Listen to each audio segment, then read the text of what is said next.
you're not going to be able to stop all of us, yo. It's too many weapons. And right now, they're starting to warm that 57 Chevy engine up.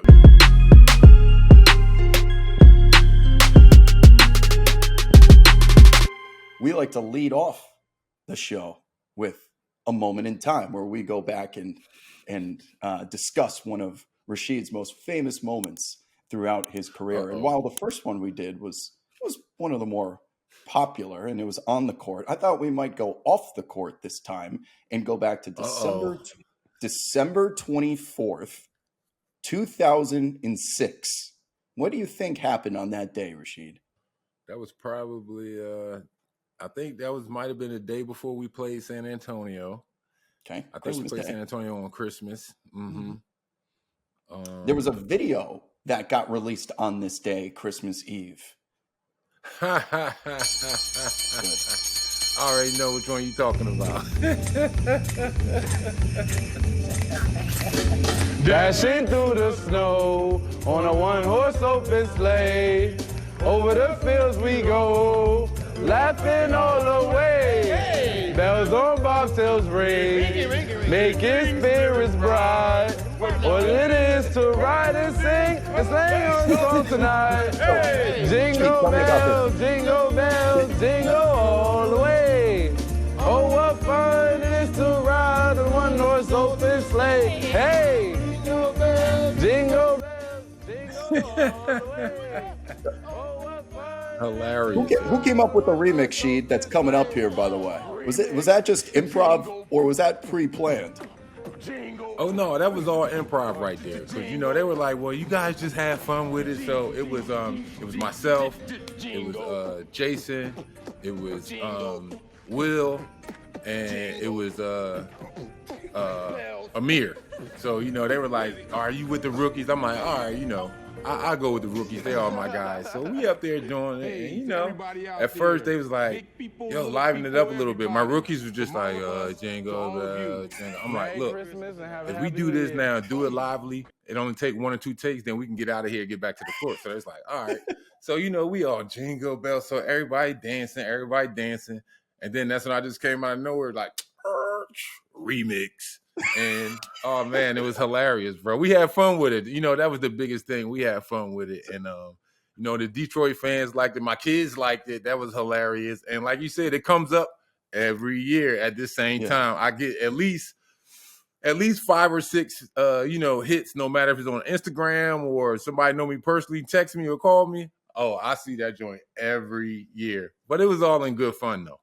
They put a camera in front of you and said, start singing a Christmas carol. And you're like, what Christmas carol? And everyone else like, what the hell? And then it's just the remix and you bring it in there. And just like you, I get sent this on all my NBA threads and group chats every single year. And as we approach Christmas here, I just wanted to get the story behind how this actually came about, because it's one of the very few times that a pre-recorded player video has actually felt like a fun piece of content. And for you to hit the remix button and those rookies to follow suit right away, I got to give them credit for that. That's what made it even more great, though. Why? Because I didn't tell them that I was going to do it. I just started doing it. I said the remix and hitting the beatbox, and they was right there behind me. They was dancing and doing their little stuff and everything. I didn't tell them I was going to do it. That's what made that shit so funny, yo. There you have it. That is a moment in time with Rasheed Wallace. As the show progresses throughout the season, the moments that I would consider these to be the more mainstream Rasheed moments. But as we get this segment going, I wanted to start with the easy ones, and then I'm going to start picking out some moments from some random games that hopefully are like, yo, I haven't seen that in like 15 years. That's the whole point of doing this. But you know what? I wanted to get the explanations for the obvious ones first. Now, as we move to current day, we have some things going on in the NBA sheet that I feel like are worthy of your attention. At the time of filming this, Anthony Davis is on a tear that quite literally only Wilt Chamberlain, if you're in the same category as Wilt Chamberlain, either on or off the court, you're putting up numbers, okay? You're doing something right. So anytime that we see Anthony Davis, the Lakers have won 8 out of their last 10 games, 55-17 with like 5 blocks on 70% shooting. These are Wiltony Davis numbers coming from this guy. And if there's anyone on this planet that I feel like I could ask about how he's doing this. I want to even, it's not just because you're here talking to me now, but I can't think of many stretch power forwards that existed before Rasheed Wallace in the early 2000s. When I say stretch power forwards, someone that had the ability to step outside the three-point arc, knock down long-range jump shots. That was a foreign concept in the late 90s, early 2000s. And unless your name was Sam Perkins, another Carolina guy, occasionally some Arvydas Sabonis, it was Rasheed Wallace, in my mind, that really started this revolution of big guys being able to start from the outside in. So that is a very long-winded way of asking you, Rasheed, what are you seeing from Anthony Davis now that has excelled him to this level of not only superstardom, but just the physical the attributes that he has, his skill level? How is he doing this when there are a lot of talented and athletic players in the league today? Well, first, to answer the second part first, I didn't start it though, Wab. To be honest, I got it from my guy, my big brother, rest in peace, Cliff Robinson. Because Cliff Robinson was the one who shared with me the whole little secret, the whole little formula to helping out your longevity in the league. You know, when I was with Portland, it was a specific game where for a majority of the game, I had to guard Shaq because I think either Sabonis didn't play or he might have been in foul trouble or something to that nature. But I had to guard Shaq for a majority of the time, right? So, you know, Shaq is Shaq. At that time, to me, he was the best athlete in the world. You know, for a guy his size and to be moving the way that he did. So Cliff Robinson see me in the locker room. So, you know, I got ice on one knee and ice on both my ankles. And I'm just like this, just sitting in my locker room chair, right? So, you know, he come by cracking up. Then he says to me, he says, he says, hey, he said, look, doing that, playing against guys that big, he said, it's like a marriage. And so I'm like, we used to call him Iceberg Slim because, you know, Cliff was a smooth dude, right? So I was like, what you mean, Berg? He was like, look, he said, you got to pick and choose. He was like, you don't argue with your wife every night and expect to win, do you? And I'm like, no. I said, no. He said, all right. He said, well, you win sometimes and you lose sometimes. He said, this is one of them nights where you can't be banging with him every time in the box on defense and then expect to be banging with him every time in the box on offense. He was like, you got to face him up, take him out on the wing a little bit and this and that. And he was like, you could do that with the majority of the opponents and the guys that guard you. So, you know, I started doing it in practice and, you know, facing up a little bit more in practice or stepping out there on that wing, that 15-footer, and then just staying there, forcing the defense to try to come out to try to change that game. But that was my expression. I mean, my explanation for that, it was Cliff Robinson, not me, in my opinion, and Derek Coleman, too. That's my old head, too. And Derek Coleman. But, yep. Yeah, Derek Coleman, he was at Syracuse. You know, that's when I really saw him. And I'll tell you one day, that's one of the origins on my number 30 on why I picked that. But another story for another time. But Derek Coleman, I liked him and Billy Owens because my brother was a big Syracuse fan. So little brother tried to be like big brother. And yeah, Derek Coleman too. He was shooting threes, you know what I'm saying, putting it on the floor. He was posting up smaller guys. So I'm like, okay, cool. But AD though, right now, what he's doing, he's doing what he's supposed to because that's what you got paid all them big mucho bucks for.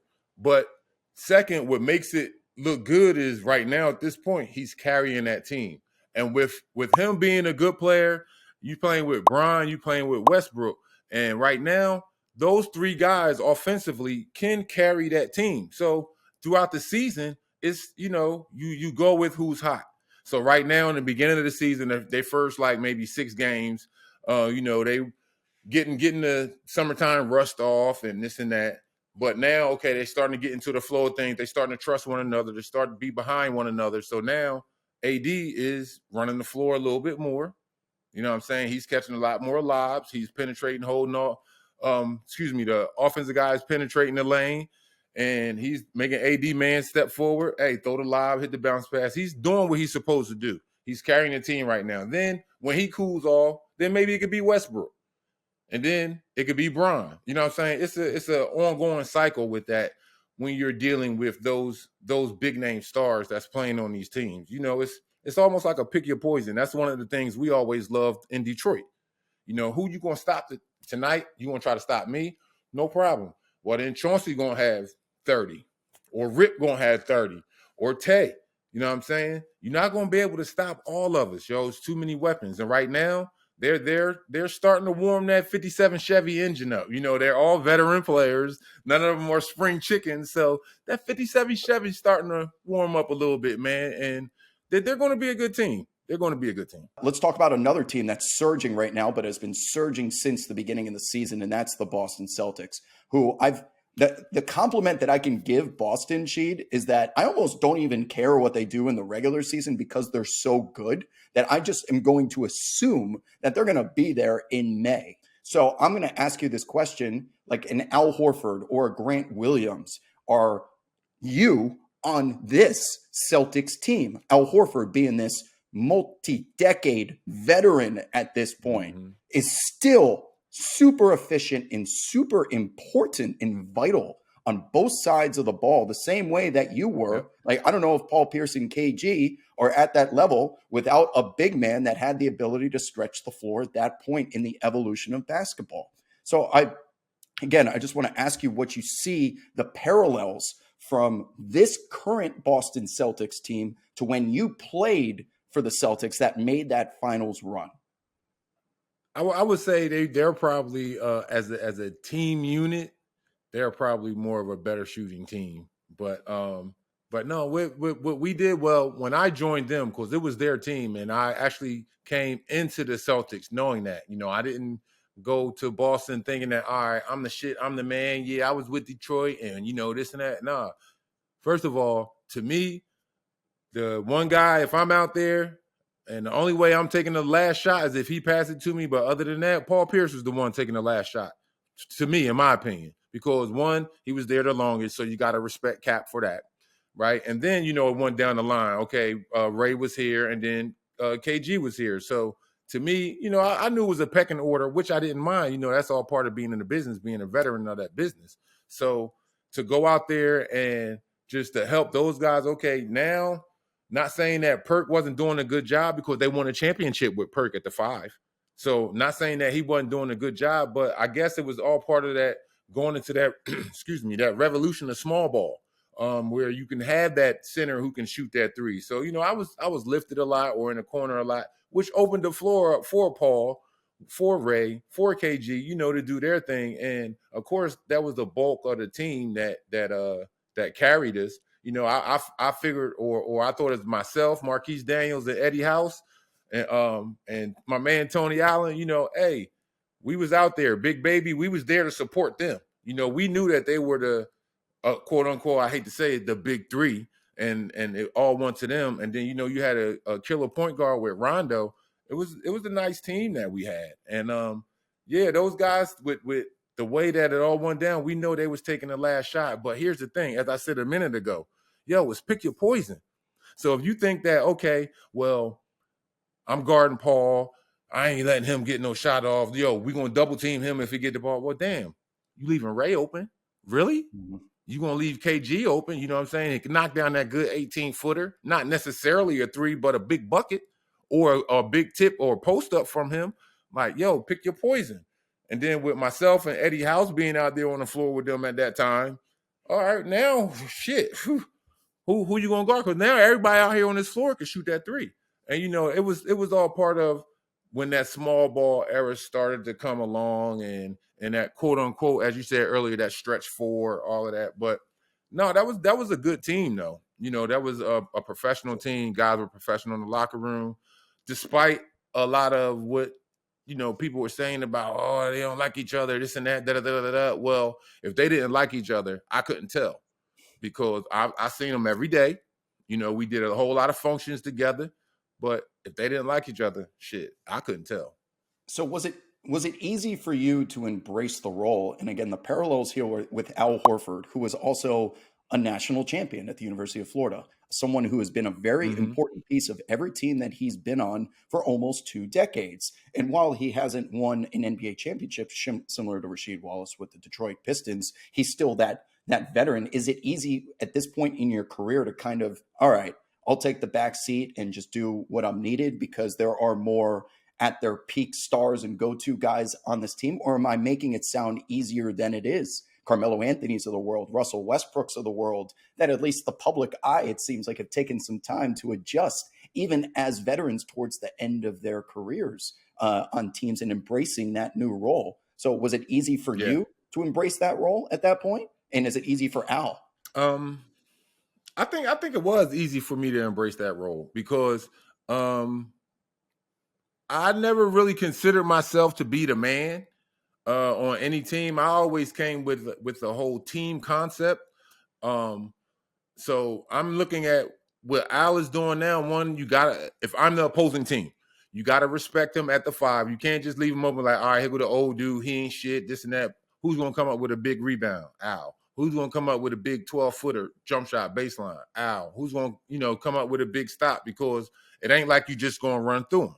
You know what I'm saying? Al showing his veteran leadership out there playing amongst the young fellas, and he's not bitching for the ball.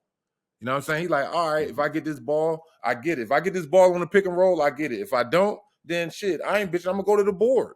You know what I'm saying? He's professional about it, and I think that's another thing that's helped making them strive because now the young fellas ain't hearing all that chirping and bullshitting in the locker room. It ain't none of that. Because he's with the program. He know what's going on. He know his time was here. As you said, his time was great. University of Florida with a national championship. So now he's right there on the brink of getting that NBA championship. And he's doing it with veteran leadership out there with the young fellas. Yeah, as an old head, let me tell you, when I was out there with the Knicks and at some points with Boston, hey man, let them young fellas go ahead and have that tonight. You know what I'm saying? But it was also times when, as that veteran, okay, I had to play. They called on me to play. I was going to say, did you ever feel a responsibility to, if you were on this team at your point in your career with the Celtics and you joined it now with Tatum and Brown, would you have felt a responsibility to be their leader? Because they're not really young. They're stars and they're the go-to guys. Or would you fit more in as just a locker room presence, a Udonis Haslem type, someone that they look to if they want advice, but I'm not necessarily going to go out of my way to give it to you unless I feel like you are requesting it? Or is that something that is NBA vets like it's on you to make sure that these guys' heads are right? It's both. Because as that veteran, you know what I'm saying? You had your time. You might not be getting all the minutes that you think you should be getting or whatever, but you're that veteran. So now you either could be that cancer and getting up out of here, or you could be that good teammate, that great teammate. And that was the perfect analogy you said too with Udonis. I mean, everybody always looking at why the hell does Miami sign him year after year? He don't do shit. He ain't out there. He trash. He garbage. Okay, that may be the case, but guess what? That's a great locker room presence. Udonis is professional about his things. He might not be out there getting all the minutes, but hey, he's seen a lot of the situations that the young fellas go through. He's been there. So yeah, I'm going to ask the old head, I'm going to ask my vet, yo, this and that. Or as that veteran, again, I've seen all of this shit go down. I've seen, okay, we down 3 or we down 2 and, it's coming up on a 2-for-1. I done seen all those situations like that. So as that veteran, I'm going to tell you, hey, yo, look, just remember, check the clock. We trying to get a quick 2-for-1. Just reminding you, you're not necessarily telling them what to do. As that veteran, it's like, look, you know what I'm saying? You're just saying the sensible shit. You can't argue with common sense. You know what I'm saying? Some people like to, but you can't argue with common sense. And that's what veterans like Udonis does for Miami. I know, I can tell you this. I know Bam appreciates it. And that's my young fella too. I know Bam appreciates Udonis being there. Vets have a lot of common sense up there just from experience, first and foremost. And it's nice to see that some form of, I don't think tradition is the correct word, or chivalry is definitely not the correct word, but there's still respect amongst locker rooms in the year 2022 with kids that are coming into the league and have been stars since they can remember. They've been the best player on the court their entire lives, yet they still have the respect level for the veterans that have been there before. Kind of love to see it, because I would totally believe if it was the opposite of that as well. I want to ask you a question here, because we were talking about Shaq earlier in the show. It's also a young kid still to this day. And I'm just going to ask it straight up. And I'm going to give you context after why I'm asking it. How would you guard Zion Williamson? Me personally, force him to shoot the jump shot. As soon as he go to try to put it on the floor, you're jabbing at him, jabbing like you want to step up and reach it or whatever. That'll maybe force him to take a shot that he doesn't want to take. From me in my era, with him being a good athlete, he would have to show me he could shoot better. So I would jab him, give him a couple dare shots. If he knocked down some dare shots, okay, now I'm going to go out there, guard him, jab at him, but just do what I can to make him uncomfortable. Once he gets in that rhythm, he has to get in the rhythm for his jump shot. He has to get into that good 1-2 step before he either catches the lob or try to dunk on you. So if I could step on his launch pad before he gets off, cool, I win that possession. Or, if I can get to his body early on a rebound before he takes off and, with the 99-inch vertical he got, the dunk on my head, no, then I won that possession. So it's a matter of just little tricks, little veteran tricks. So the dare shot makes sense. And the reason why I asked you without context is I was watching the Nuggets versus Pelicans game, matinee day game yesterday, and I was watching the Nuggets broadcast. And I was doing it for a reason, because I was curious as to how, if Zion started to dominate and Jokic is on the floor, how they would react to it, because everyone knows, let Zion shoot. It's just that simple. But with Zion, it's not that simple, because everyone's going under the screens. One, because they don't have a choice. And two, his jump shot has room for improvement, to be polite. And yet, regardless, he gets to the rim anyway, Sheed. It doesn't matter. And everyone knows he's going left. Take your dare shot. He goes, no. I'm going to put the ball, I'm going to go left, and you're not going to stop me anyway. He's a bowling ball, avalanche going down the hill, and at the very least, he knows he's getting to the free throw line just because he's so stocky and compact, and he knows nobody is ever going to get the ball out of his hands. So then I'm hearing the Nuggets broadcast going, if he goes right, he's getting so frustrated, the analyst. He's like, if he's going right, he's going to pass or drop step. And you can hear him yelling it courtside. He's trying to tell his players he's going to drop step or pass. And guess what Zion did every time he went right? He either passed or drop stepped. And every time he drop stepped, he did the swing through and he got a foul, and there was not anything anybody can do about it. So while he hasn't been able to be on the floor consistently with his health, nor has he developed a jump shot that's making people respect it and go over the screen on dribble handoffs or pick and rolls, he's still dominating. And the Shaq example that you gave earlier, that if he just touched the ball within 5 feet, you know exactly what he's going to do with it, and you still can't stop it. So it's nice to hear there's a strategy in doing that, but is it as simple as, if this guy just continues to drop step us to death, are you just going to put him at the free throw line where he isn't excelling and make him shoot 25 free throws? I'll foul out as long as this guy doesn't get layups, because all the traditional strategies don't seem to be working. I do that and talking shit. Like again, that's another thing that's not going to come up in these analytics. Talking shit. And if I'm out there with him, oh yeah, man, motherfucker, you ain't gonna shoot that shit then. Shoot it. I give it to you all day. And then as that little pride gonna kick in for a second, what? And he put that funky lefty up there. All right, you just gotta, like I said, just not necessarily go tit for tat, but keep him on his toes. Because guys, think about it. Even with watching that game last night, it's all reaction. They're not forcing Zion to do nothing particularly for real.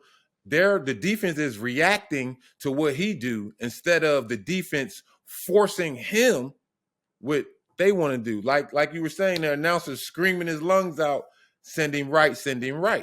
You know what I'm saying? Yeah, sometimes it might turn out good. He might hit somebody with a good pass for a three or a jump shot, whatever. But a majority of the time, you send him right, and then in your head as that defender, he's going to give me 2 dribbles right, and then he's going to come back to the left with the drop step. So I'm going to make sure I sit right here. I got help. If I got help baseline, then I'm going to force them right into my help. But, a lot of the guys who play the game today aren't students of their craft. Not too many of them were to watch film. You watch film if you with the coach or in a meeting, but, not a lot of them guys go home at night with that iPad or, with that email download, watching it on TV or whatever, they don't watch that game. You got to be students of your craft. You got to know who you guard, especially guys that's in your conference. You've seen them 4 times a year. You've seen them 4 times a year, twice at home, twice on the road. Seen them 4 times a year. So you should know what these guys do. You should know that every time, like the announcer was saying, all right, Zion, I give him that 2 dribble right. This is what's going to happen. You should know this, especially if you're in his conference. I can see if you West Coast and it's an East Coast team. All right, I'm just going off of what I might know if I'm a veteran and played against them. But if I'm a young fella and I don't know, no, that's what that film is for. You got to do your work, be that professional. The North Carolina Tar Heels have fallen to 5-4 after a devastating quadruple overtime loss at a preseason tournament in Oregon against Alabama. They start ACC play, and they lose the opener pretty handedly, looking outmatched in Blacksburg and Virginia Tech. Last time we spoke about Carolina, your advice was to play through Mondo, was, quote, word for word. Well, guess what? Mondo did not play in Virginia Tech, and this Carolina team, once again, looks like it is Caleb Love and RJ Davis or bust, that they're going to shoot 20 times each. And if they don't have it, Carolina is going to lose games. So we're at 5-4. It's almost a similar trajectory to what Carolina looked like last season, but those preseason expectations were not there. They were not preseason number one. They had not just made the national championship game. And what are you seeing, Sheed? Are they wilting a little bit under the pressure and the expectations? Is there something that they can come back from? Is there a strategy in watching these games that you can recommend? Because your voice matters so much, and they look up to you as a vet. They look up to you as someone that's done it before and been in this exact scenario. How do you fix the Tar Heels, Rasheed? Trust. You got to have trust in one another. Obviously, with the guards taking so many shots like that, they're not trusting in the other big men outside of Mondo. They're not trusting in the wing players. It's a matter of trust, because if I'm the opposing team and I'm coming into the game and I know, like, okay, if we got Caleb coming off of a screen, and if we double, not necessarily a hard trap, but just a soft trap to force him to take a bad shot, we won. To force him to take a contested shot, we won. And that's what they're doing right now, taking a lot of contested shots, yo. Like, no matter how crazy they want to play it, coming off with a dribble, this and that, very rarely are both of them getting to the rim easy. You know what I'm saying? The other team, they're stepping up. This is their championship game. And that's one thing. Other thing I've told them with teams in the past, too.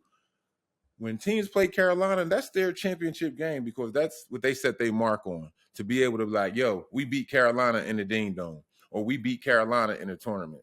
You know, that's what a lot of the teams have their season on. You know, if we're playing the smaller schools, you know how you do the quote-unquote cupcake universities at the beginning of the season?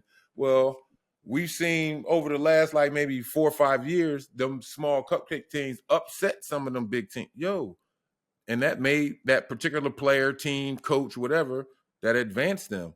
But that's the mentality that we have to have going in there. Like, look, all right, even though we're not, let's say we're defending champions, or let's say, you know, we defended ACC champions. Well, you got to defend this title. You got to defend this honor. You got to defend this name. And every night, every possession, you got to know that these teams are gunning for you. So just make it simple basketball. Inside out. Use that big man. They got one of the best big men in the country. You know what I'm saying? When Mondo is on this game, look, everything else is flowing easy. Now you got the guards with open shots, because what are they doing? They trying to double and triple team Mondo. And Mondo, it's not like he greedy. He ain't going to put the shot up with 3 people around him contested. No, Mondo will pass that thing out playing basketball. But we can't, we gotta trust one another. And that's what it looks like right now. Is they're not trusting one another. And again, I'm speaking from outside in. So trust is going to be the theme of this answer here, and that has since pivoted from a strategy standpoint. They trusted each other last year, Wop. When they made that hellacious run to get to the finals, they trusted each other. And as you said, in the beginning of the year last year, we started off like shit, but we picked it up. That trust was there. That's what the expectations of us getting back to the finals is there. So now we have to have that trust, because this ACC, Regular season ain't going to give us a break. We got to go out there and take it. So let me just expand on this trust thing real quick, because from an outsider looking in, Hubert Davis, now a year and change into his Carolina tenure, has not shown trust in more than 7 guys at once. He has one of the shortest rotations. I mean, we're playing 2 guys off the bench max. Even like if you do that during March Madness, that's one thing. But we're in November and December that he won't dig down into 8th or 9th man, really. Maybe that's because they haven't earned – I'm not in the practice. Maybe they haven't earned their right to play just yet. I'm making assumptions here, but we're seeing really, really tight rotations. Also, let's parlay that with Caleb Love and RJ Davis taking on this burden of having to do all the scoring in the backcourt. And do you see it more as they are pressing because they feel like they have to, that they have a responsibility to get up 20 shots a night, that this is the team goes as we go? Could it be because they are trying to prove that they are evolving into NBA level talents? Is it because they don't trust their teammates? It could be a combination of things. And also, I don't want to make this sound like I'm judging Caleb. Like I will forever be indebted for that. Best night of my life is watching him go out there and be selfish and take that shot and drill it against Duke in the Final Four. So I'm going to trust him until the day that he's no longer a Tar Heel, at least in terms of the collegiate level. So again, what do you think the reason is why this backcourt just continues to like diminishing returns? It's us. Like, we have to do it. We have to get us to the finish line every single night, whether it's efficient or not. What's the reason for that? Is it ultimately trust? Well, I think so. And I think they have to work in a tandem. Right now, they're working separate. You know, I think right now I would say the best 2 guards that's working in a tandem are the 2 guys that's down there for Texas. That's how we have to be. Like, we have that caliber of guards. You know, RJ is that caliber. Caleb is that high caliber. But we got to get them on that same page. And it goes into what you just said a second ago as far as Hubert with the 7-man rotation. Okay, I know as Caleb and RJ say to themselves, I know I'm going to be out there for minimum 20 minutes a game. But that doesn't necessarily mean I have to shoot a shot a minute, a shot every 45 seconds. No, set somebody else up, run that whole thing. You can work on so many other things when you out there, because we hang in our hat, and it's not just them. It's a lot of the way that the college teams play now. If they're not shooting good, then it's like, oh man, all right, we lost. No, guess what? If I can't make no shots, you damn sure ain't gonna make no shots. You know what I'm saying? So it's other facets of the game that we could lock in on, where we don't have to necessarily depend on Caleb taking 25 or 30 shots or RJ taking 25 or 30 shots. You know, that's putting, as you said, that's a lot of miles. That's a lot of shots contested on those 2 guys, when one is other people open, and 2, it doesn't have to be that hard, because you are playing. It's not like you're playing with a chop suey big man out there. Again, you're playing with Armando Bacot. So he's good. He came in there highly recruited, just like y'all. You know what I'm saying? It has to be that tandem, in and out. They might not be in there together at the same time, but when they are, they should work off one another. There you have have and to with Hubert and that 7-man rotation, that's normal. That's normal. I don't see that nothing out of the ordinary with that. A lot of college coaches do it. They do it in high school. They do it in the league too. That's normal. That's anywhere between a 7 and a 9-man rotation. That's normal. All right. So if it's that easy, hopefully someone in Carolina is listening right now. I know Caleb is certainly a fan of this, and I hope that maybe some inspiration can be heard from someone that's been there before in a similar situation. And we wish them nothing but the best. We're trying to help. Tight. Yeah. All right. So last thing that I want to do before we let you go is those of you watching this in the future. Rasheed sends me a voice message on Sunday with an idea for a new segment on this show. And he's just chilling, watching football like everyone else is on a Sunday. And he goes, my cousin and I were talking about the greatest number 30s in basketball history. And then when you sent me the list, Okay. First of all, that he didn't put you number one. I thought you're supposed to be family like that. And just out of courtesy, you say you're the best ever. Well, he did it by position. Oh, He did okay. it by position, so he had me at the 5. Okay. So that's why Steph Curry is second and not first on this list. Because Terry, you sent me Terry Porter as the best number 30 of all time. I'm like, Steph Curry? That's my cousin's list for the point guard. Because everybody calls Steph a point guard. Steph's not a point guard. Steph's a 2 guard. He's a shooting guard. We all know that. Okay. So that's why my cousin had him at the 2, as and then I was like, damn. I said, yeah, he's good. I said, you can't doubt that. But I was like, I don't know. That's a tough one. I said, because this pop was just as deadly. Dale Curry, and he wore 30. So we was having some fun with it. So the idea of this segment, again, if you're interested in Rasheed's cousins all 30 team, it was Terry Porter at the 1, Steph Curry at the 2, Bernard King at the 3, George McGinnis at the 4, and Rasheed at the 5. So I go, all right, this is a decent idea, and this is kind of barbershop talk, like you were in the pre-show you were alluding to. So I go, if we're going to do this, you know what number we have to talk about, because it's the most obvious one. It's number 23. So Rasheed, this is your idea. Now I can give you some names, but as opposed to going, would you prefer this to do position by position, or do like the top 5 of that number of all time? It's up to you. This is your world right now. I can handle both. I've got the archive set up, and I can be the judge and jury. So you tell me, do you want to do it by position, or do you want to do just top 5? Because that's going to cause some controversy no matter who you pick. You know that.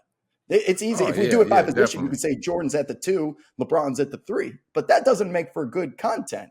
So let's do top 5 players at this number of all time. Period. Now, the second caveat is when LeBron wore this number, he's not wearing it right now. He wasn't wearing it in Miami. So do the rules of this state that is it the player's entire career, or only while they were wearing the number? Only that number.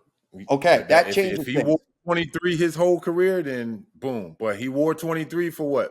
4 years, maybe 4 or 5 years, something like that. Yeah, whatever.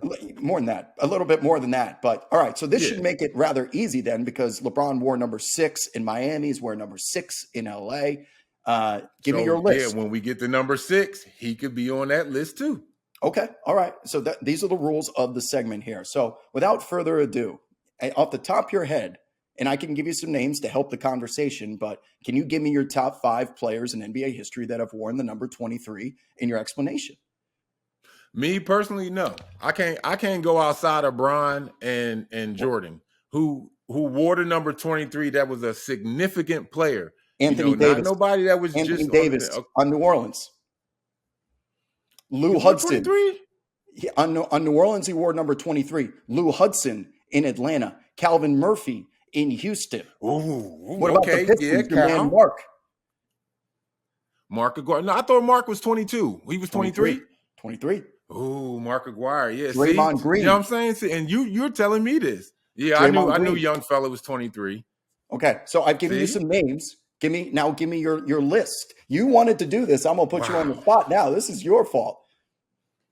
Wow. Yeah. You just said some good names right there. So I got to go off of some of what you just said right there. So for me, and again, not in the order that I say it, it doesn't mean that that's how I think they are as far as in the league. But yeah, I would go Cal Murphy at the 1, because he was a monster.